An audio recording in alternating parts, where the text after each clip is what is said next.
রিয়াদ মহানগর স্বেচ্ছাসেবক লীগের আওতাধীন রওদা শাখা স্বেচ্ছাসেবক লীগের স্বাধীনতা দিবস ও কর্মী সম্মেলন অনুষ্ঠিত হয় শিফা আল জাজিরা ক্লিনিকের অডিটোরিয়ামে।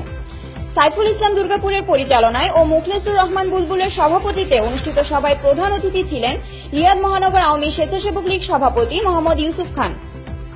প্রধান বক্তা ছিলেন সংগঠনটির সাধারণ সম্পাদক মোহাম্মদ ফারুক হোসেন। বিশেষ অতিথি ছিলেন এম মনিরুল ইসলাম। অতিথি হিসেবে আরো ছিলেন যথাক্রমে ফয়েজ উদ্দিন লাবলু, শাওন মহসিন খান, হাজী জসিম উদ্দিন, মাজহারুল ইসলাম রুবেল, মুস্তাক আহমেদ, মহিউদ্দিন ইসলাম।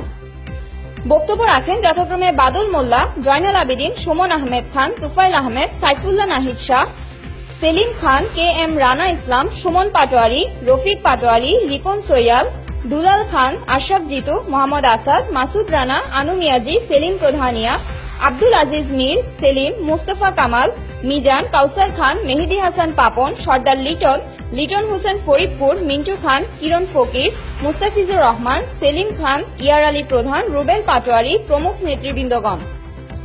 প্রধান অতিথি মোহাম্মদ ইউসুফ খান বলেন, শেখ হাসিনার নেতৃত্বে দেশ যখন আন্তর্জাতিক বিশ্বে গৌরবের শ্রেষ্ঠত্ব অর্জনে সক্ষম, তখন জঙ্গিদের গোপন আতাতে গ্রেনেড বিস্ফোরণে প্রাণ হারাচ্ছে আইন শৃঙ্খলা বাহিনী সহ নিরীহ সাধারণ মানুষ।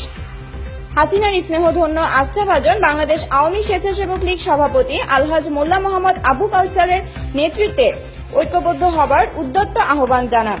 অনুষ্ঠানে প্রধান অতিথি রওদা শাখার কমিটির নাম ঘোষণা সহ আগামী 3 বছরের জন্য কমিটির অনুমোদন দেন এবং তৎক্ষণাৎ নতুন কমিটির সকলকে আনুষ্ঠানিক শপথ বাক্য পাঠ করান।